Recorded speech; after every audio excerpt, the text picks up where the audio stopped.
Hello everyone, welcome to Singapore Geospatial Week Plus 2020, an event organized by GeoWorks, Singapore's Land Authority Geospatial Industry Centre. Today we're excited to bring you Derek from YJP Surveyors to share more about how the role of traditional surveyors has evolved. If you have any questions during the webinar, please leave them in the Q&A chat box and we will answer them at the end of the webinar. So without further ado, I will pass the time now to Derek to share more. Over to you, Derek. Thank you, Wei-san. Good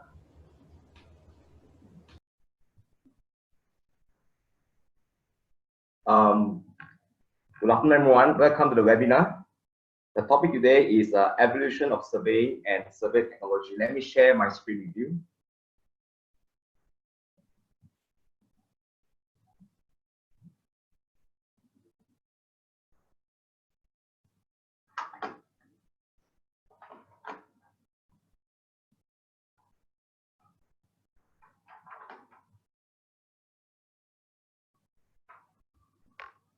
Yep. All right.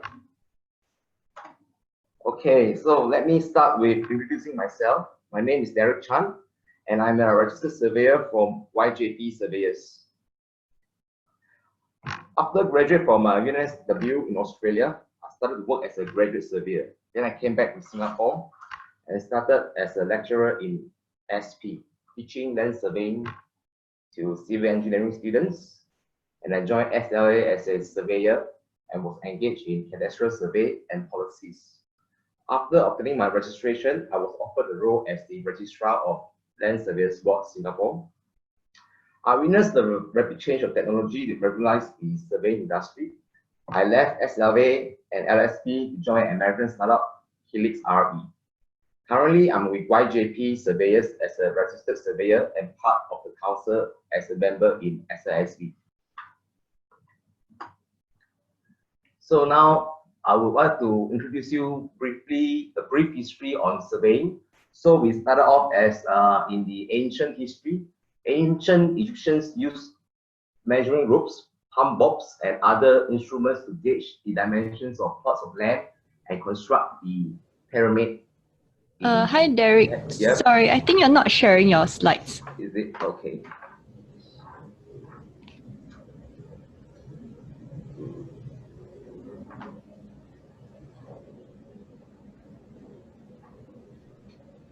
Is it good? Yes, we can see it now. Thank you. Sorry about that. Apologize. So we move forward to the Romans used instruments such as cherubets to establish levels and build water channels and roads.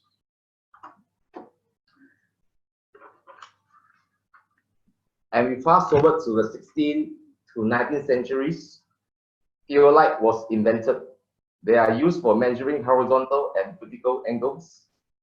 Glucose change was used for measuring distances. These equipment were used for mapping a whole nation during that era. During the 18th century, there was a need to create an accurate map for Great Britain. The project principal triangulation of Great Britain was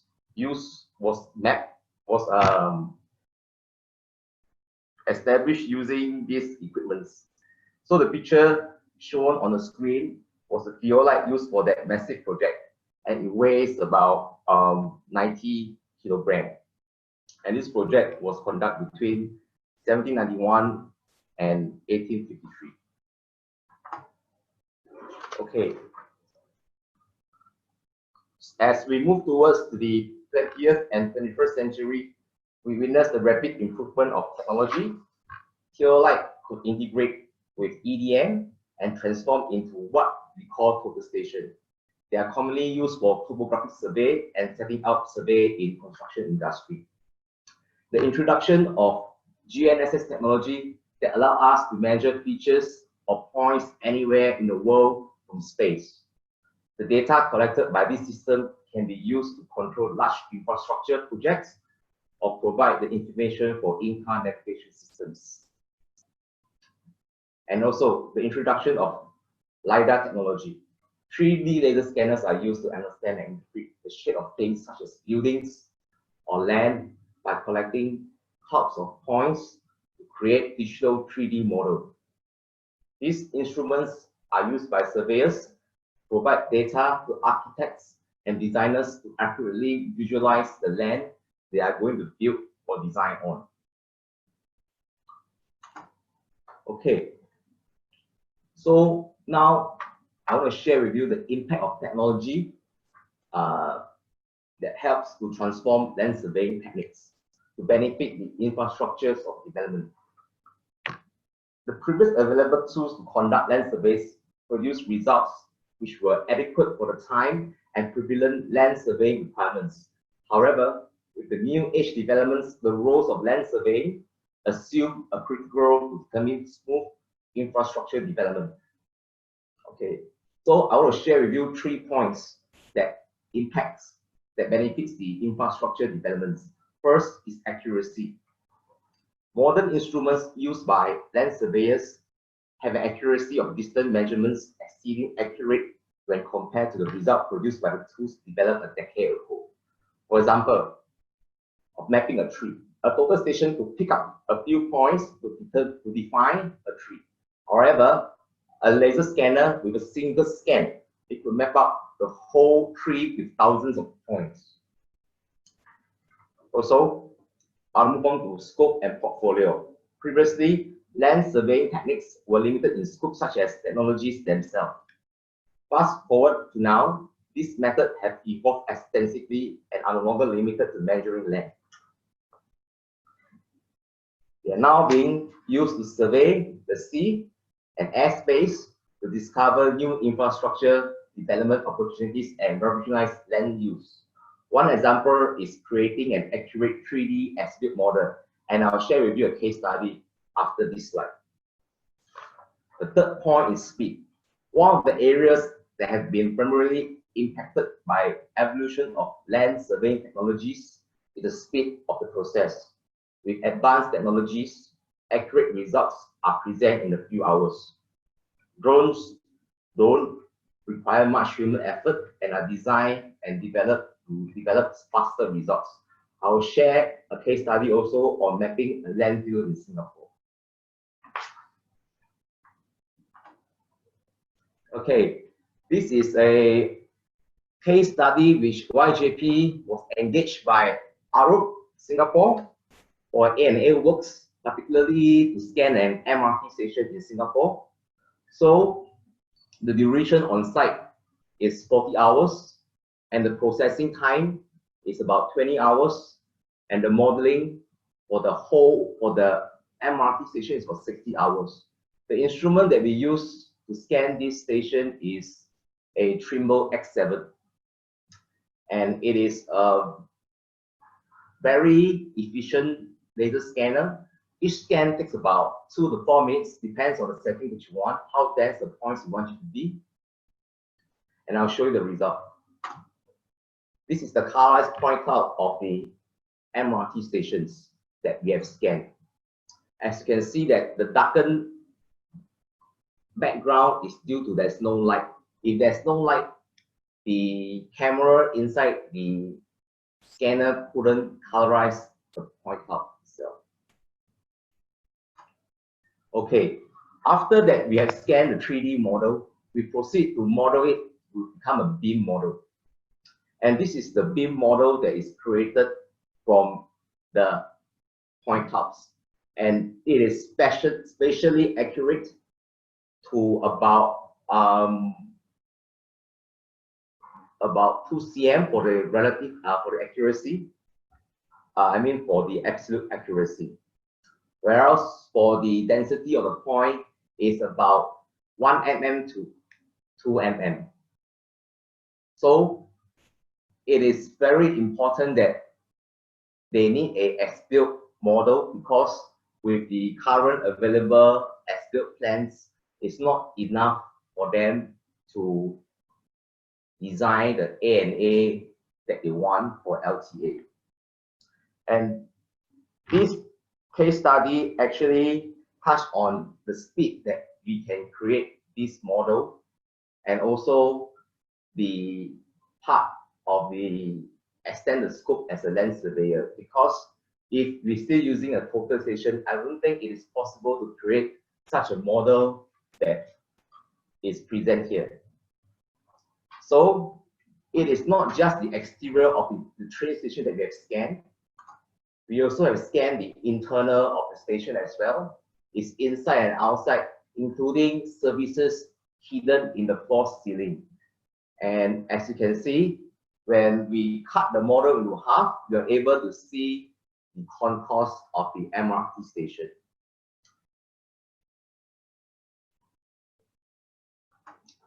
Okay, here we go. This on the left is a colorized point cloud model. This is the platform level of the station. On the right is a render beam model. You can see that the beam model looks exactly like a photo because it is the beam model could render to be like real life model. Bear in mind that this rendered beam model is spatially accurate. It's not modeled from nothing. It's modeled from the as-built data produced by the laser scanner. This is another way to present the point cloud data. It is based on elevations. From the elevations, you can tell with different color to differentiate the height of the model. The part when there is blue is higher and the purple is the highest. The purple part is where is the adjoining building of the station. And we also proceed to model the whole of the station with rendered with realistic colors. Next, I would like to share with you another project, which is using UAV LIDAR to survey a landfill. The landfill is at Semakau landfill. The client is NEA, and we need to map about 400 hectares of the landfill. So the duration on site is about 4 days. Imagine in a day, we can map about 100 hectares. And can you also imagine that if we use the labor-intensive way by deploying survey teams to site to map the whole of Semakau, how long will that take? Even though using RTK, it will take a very long time. If you don't use a drone LiDAR, you use a terrestrial LiDAR, it will also take a pretty long time. And also, the forest is pretty dense. The processing hours is about 320 hours because this is due to the computer speed. There's a limitation to the processing, especially when we're generating different kinds of products from the data that we acquired. Okay, so the general output from UAV LiDAR is a colorized point cloud. So as a base for from the point cloud, we can generate out different kinds of output that we want. And also, as I mentioned before, another way to present the data is by elevation. So from the different colors, you can see where are the high point of the landfill, which is good for planning.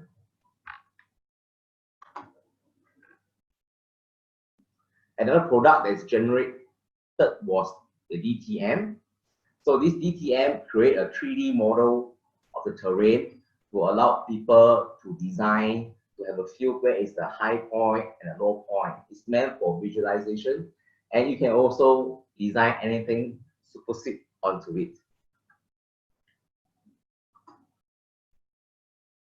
Sorry. Okay, so now I would like to show you a video on how technology has changed surveying.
Derek, I think we Yeah. can't see the video.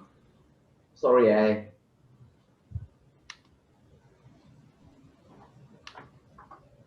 how should I share it? Listen. You can click share screen again, then you select on the Oh video. yeah. Okay, I forgot to share screen. Sorry about that. Okay. Good. Yep.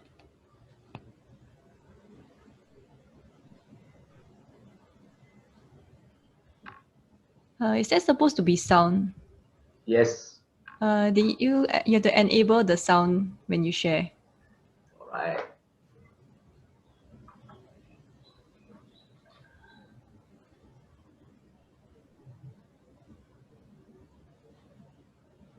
Sorry. So screen.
I hope you enjoyed the video.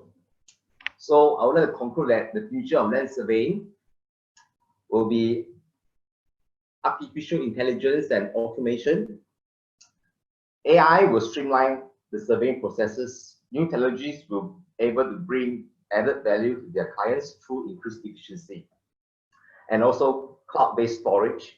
One of the trade-off of new and more detailed scanning technologies is the fact that they create volumes of data. Cloud-based storage could scale up the amount of data we manage through cloud services provider or own cloud-based platform. So here I end my presentation.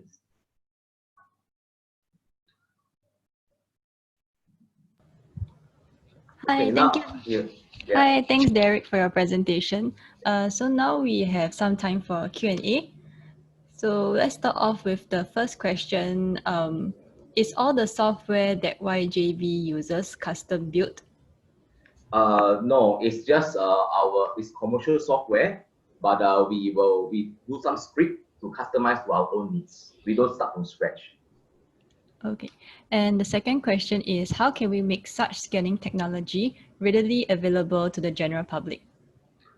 I think the general public could have a LIDAR. Like they say that in all the autonomous vehicle in future will have a LIDAR that will be mapped and anticipate what is in front of them so they can move autonomously. And also there's this vacuum cleaner, they also have a LIDAR inside, but they're all consumer grade.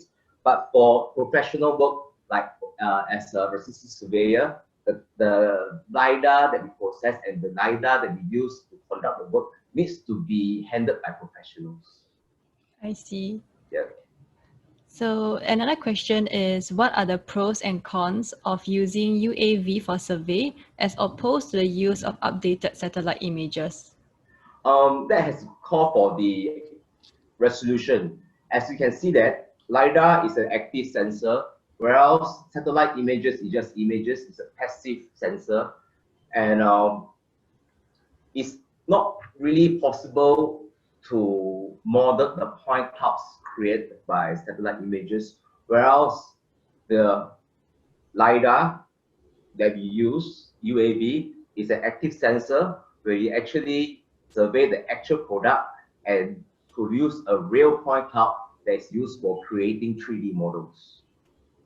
I see. Yeah. And we have a question from Kui Feng. Is there some LIDAR that can measure and what depth can they measure? Did you try that with UAV?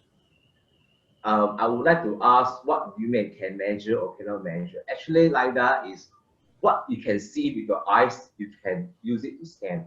We cannot scan anything that we cannot see. I see.